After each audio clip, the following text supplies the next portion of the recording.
9 décembre, chaque année, le monde entier célèbre la Journée internationale de la lutte contre la corruption.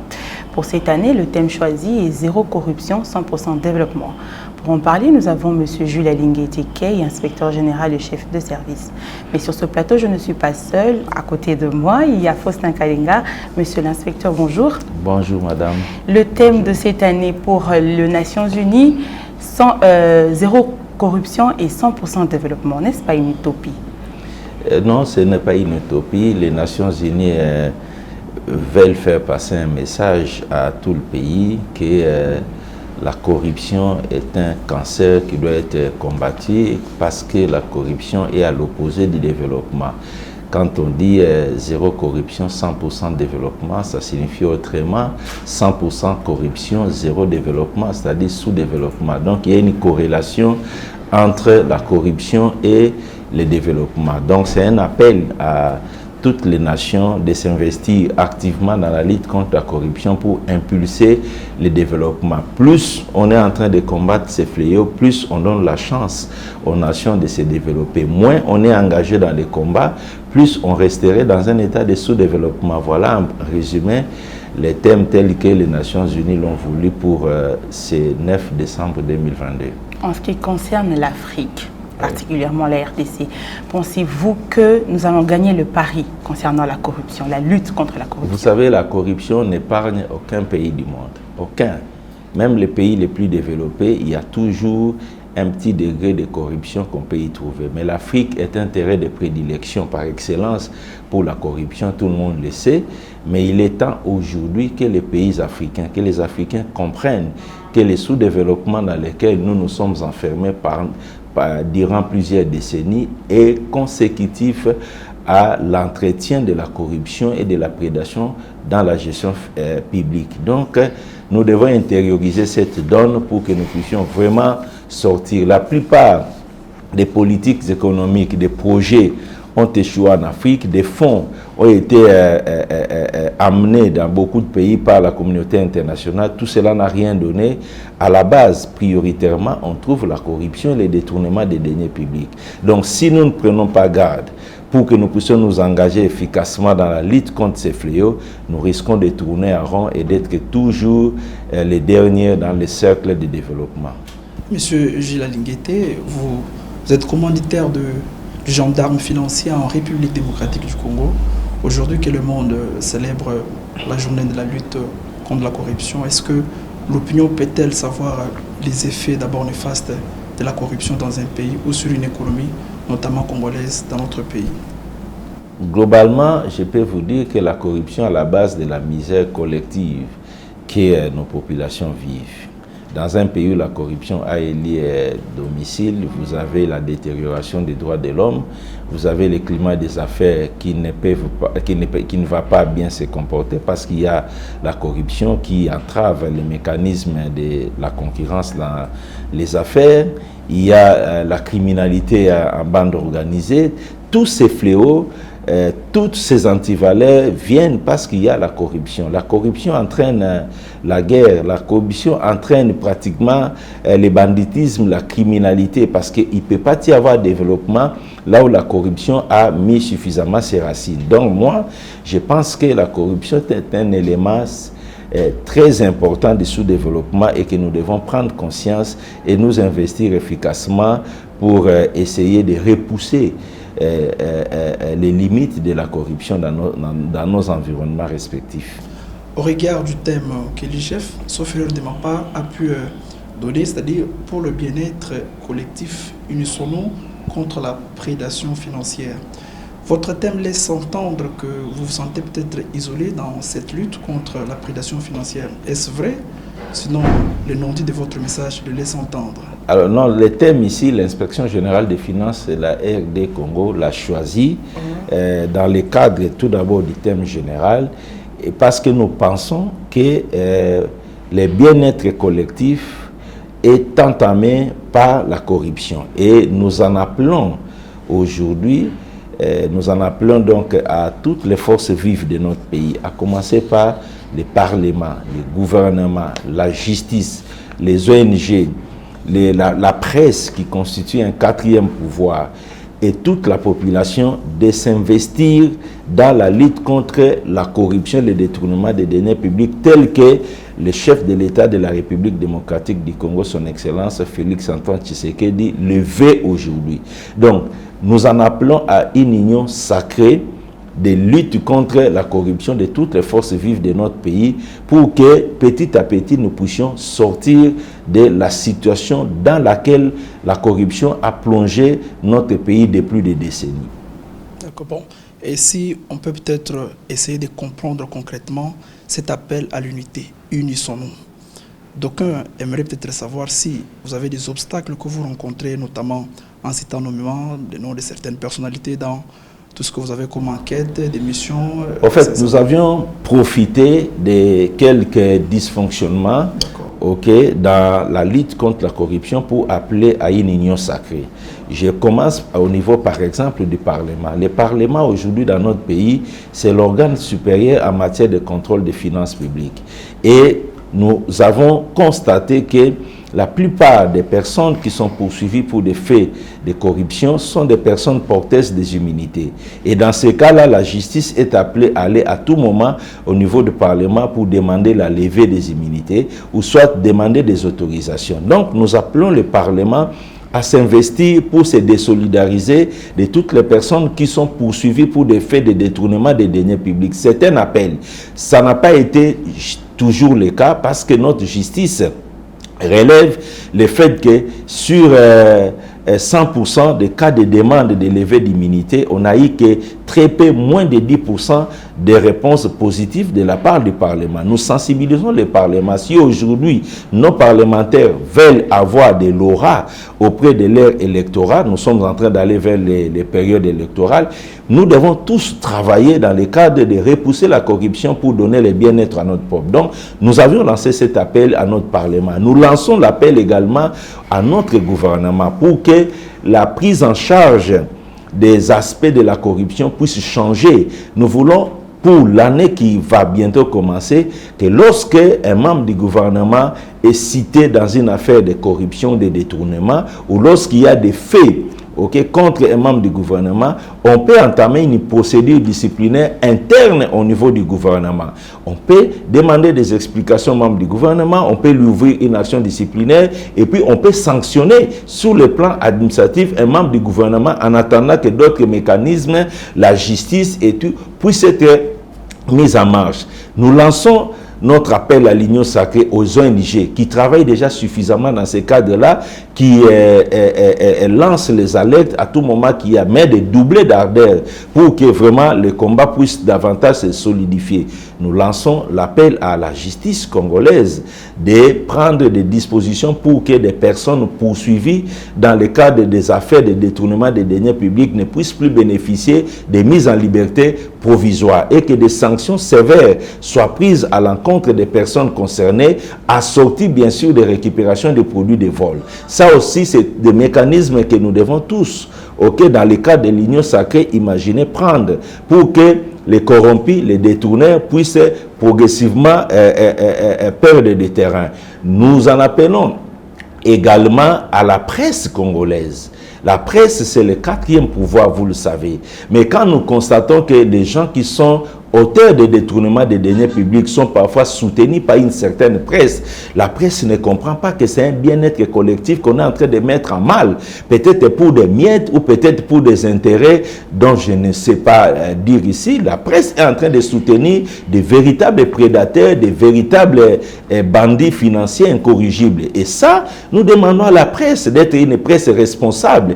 Quand il y a des gens qui commettent des actes de terrorisme financier contre l'État, en commettant des actes de corruption, des actes de détournement des deniers publics qui entravent l'avenir de toute une nation, la presse ne peut pas accompagner ces gens. La presse ne peut pas être distraite par ces personnes-là qui viennent pour créer une sorte de confusion de nature à mettre en doute les conclusions des enquêtes qui sont menées par des organes de contrôle très compétents et qui mettent en mal les prédateurs. La presse vient en rescousse. Et nous en appelons à la presse de prendre conscience de cette réalité. C'est une affaire du pays, c'est une affaire nationale. Nous tous, nous sommes concernés. C'est organes de presse, ces journalistes sont des Congolais comme nous et ils vivent aussi dans cette misère collective dans laquelle le pays se trouve. Donc, peut-être qu'ils ne comprennent pas qu'en prenant de telles positions, ils sont en train d'accompagner des prédateurs dans leurs basses besoins. C'est pour ça que nous avions lancé cet appel à l'Union sacrée et nous lançons l'appel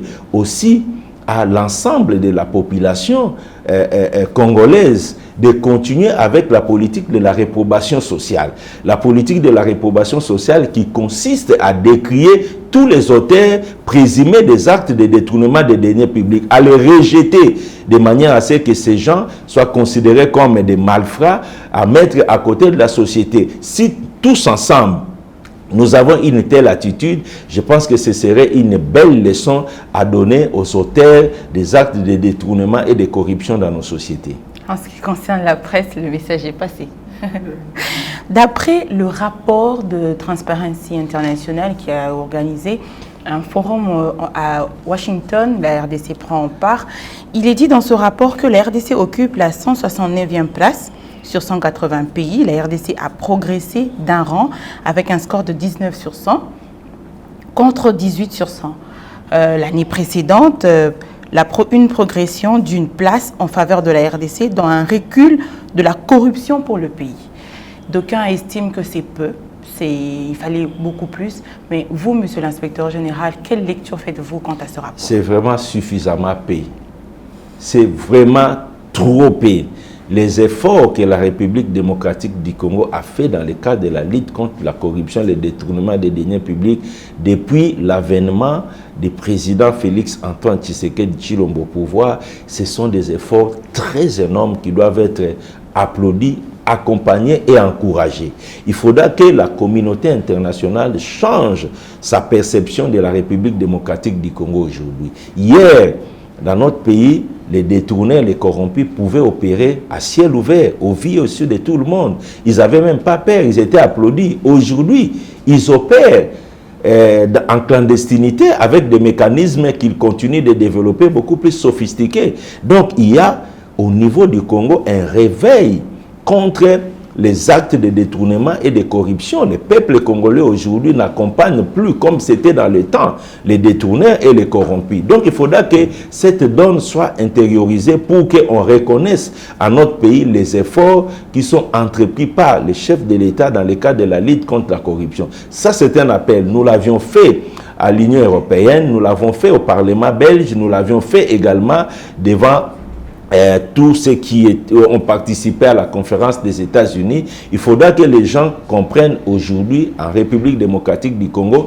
nous sommes parmi les rares pays africains qui fait des efforts énormes dans le cadre de la lutte contre la corruption et le détournement des deniers publics, et on doit encourager notre pays. Un point de gagner, à mon point de vue, c'est vraiment insuffisant. Nous devons aujourd'hui petit à petit sortir de la zone rouge et considérer que nous devenons petit à petit et progressivement un pays modèle dans ce cadre-là. C'est-à-dire qu'en 2023, un nouveau rapport sera publié. L'IGF se donne un défi pour avancer la RDC de 3-4 ans, par exemple. Ce n'est pas seulement l'IGF, c'est tous les organes qui travaillent en matière de lutte contre la corruption, à commencer par la Cour des comptes, la CNRF, notre cellule de renseignement financier qui se charge de la lutte contre le blanchissement des capitaux, l'APLC, l'Agence pour la prévention de la lutte contre la corruption, qui est en fait une structure spécialisée de combattre la corruption dans le secteur privé, dans le secteur public, et l'inspection générale des finances qui est spécialisée dans la lutte contre le détournement des deniers publics dans la gestion publique. Donc tous ensemble, nous conjuguons nos efforts et nous souhaitons que ces efforts-là soient reconnus par la communauté internationale et qu'on puisse donner à la République démocratique du Congo sa place aujourd'hui, qui ne doit pas être dans la zone rouge. Nous faisons suffisamment d'efforts aujourd'hui dans notre pays. Monsieur l'inspecteur général, oui. Je vous prends au mot. Vous venez de dire tout récemment que nous lançons un appel spécial à la justice de pouvoir prendre les dispositions nécessaires. Oui. Comme qui dirait que vous n'êtes pas suffisamment accompagné par la justice de votre pays? Nous sommes très accompagnés Les 3 derniers dossiers que nous avons traités dans notre pays sont des affaires de détournement, de corruption présumée. Toutes ces affaires-là ont été prises en charge par la justice et les auteurs aujourd'hui sont en prison. Les tout derniers, il y a eu bradage des actifs miniers de notre pays dans une entreprise minière appelée Cominière. La justice s'en est saisie et les auteurs sont aujourd'hui devant la justice, sont en prison. Avant cela, il y a notre société, notre compagnie aérienne, Congo Airways, où il y a eu des faits de détournement des deniers publics. Les auteurs sont aujourd'hui arrêtés par la justice congolaise. Il y a également notre société de distribution d'électricité, la SNEL, où il y a eu également des faits de mégestion, de détournement, et la justice s'en est saisie. Les auteurs sont en prison. Les 3 derniers cas, comment je peux dire devant ces évidences que nous ne sommes pas accompagnés par la justice? Nous sommes accompagnés par la justice, mais il faut comprendre qu'au niveau de la justice, il y a de très longues procédures pour qu'on arrive à l'aboutissement des procès. Ça peut prendre 3 ans, ça peut prendre 4 ans, ça peut prendre 5 ans. Et ça donne l'impression à la population que le travail qui est fait par les organes de contrôle pour réprimer la corruption, les détournements, n'est pas suivi par la justice. Alors que la justice est soumise à de longues procédures à respecter pour que la justice soit bien rendue. Donc, moi, j'estime que aujourd'hui, là, nous sommes suffisamment accompagnés par la justice congolaise. Nous sollicitons seulement que lorsque les parquets ont pris les décisions d'arrêter des personnes soupçonnées de détournement des deniers publics, et que ces personnes-là ne puissent pas bénéficier de liberté provisoire jusqu'à leur présentation devant un juge compétent qui décidera au fait de leur sort. Depuis que vous êtes à la tête de l'IGF, lesquels de ces 3 pouvoirs, législatif, exécutif et judiciaire, semble mieux vous accompagner et s'érige par contre comme un obstacle de ces 3 pouvoirs-là? Le premier grand accompagnateur du travail de l'inspection générale des finances, c'est son Excellence, Monsieur le Président de la République, chef de l'État. C'est d'ailleurs par sa détermination que ce travail de lutte contre la corruption a pris des ampleurs aussi importantes dans notre pays. Les premiers, il faut les reconnaître. Deuxièmement, à mon point de vue, c'est la justice congolaise qui prend les relais de beaucoup de dossiers que nous sommes en train de faire. Pourquoi les gens ont peur aujourd'hui? Les gens ont peur de la prison.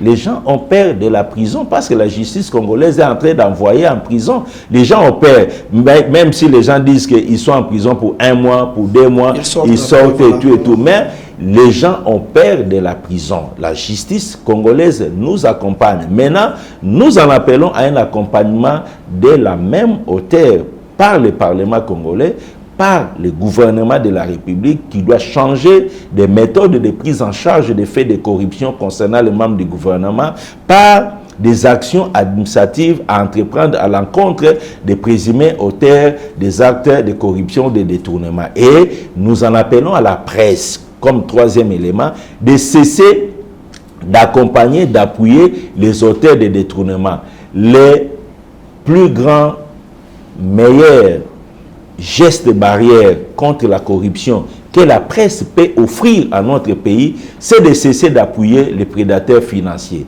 C'est d'encourager les organes de contrôle à faire le travail et à réprimer la corruption. C'est ce que nous demandons. Et nous sommes sincères, nous sommes véridiques dans ce que nous sommes en train de vous dire. 2023, c'est dans quelques jours. L'IGF prévoit des nouvelles méthodes ou c'est seulement les anciennes méthodes qui vont continuer jusqu'en 2023? La lutte contre la corruption est un processus et ça doit se maintenir. Ça doit se maintenir et nous, pour 2023, le pays a des défis énormes.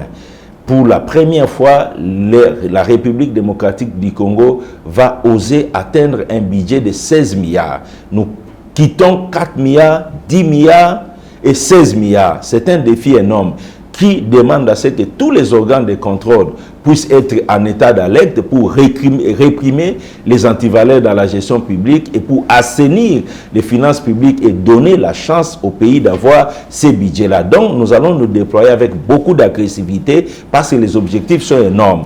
Nous allons nous déployer, je disais, avec beaucoup d'agressivité dans tous les points chauds de la criminalité financière, que ce soit dans les régies, que ce soit dans les entreprises de l'État, que ce soit dans les services, que tout le monde puisse s'aligner afin de donner la chance à notre pays d'atteindre ses budgets et de répondre aux défis énormes du développement. Effectivement, nous sommes en train de tendre lentement et sûrement vers la fin. La dernière mission, si je peux ainsi dire, nous avons vu une circulaire sur la toile faisant état d'une mission de l'IGF à l'hôtel de ville de Kinshasa. Est-ce que l'opinion peut en savoir un peu plus? Ça pourrait être pratiquement la dernière question.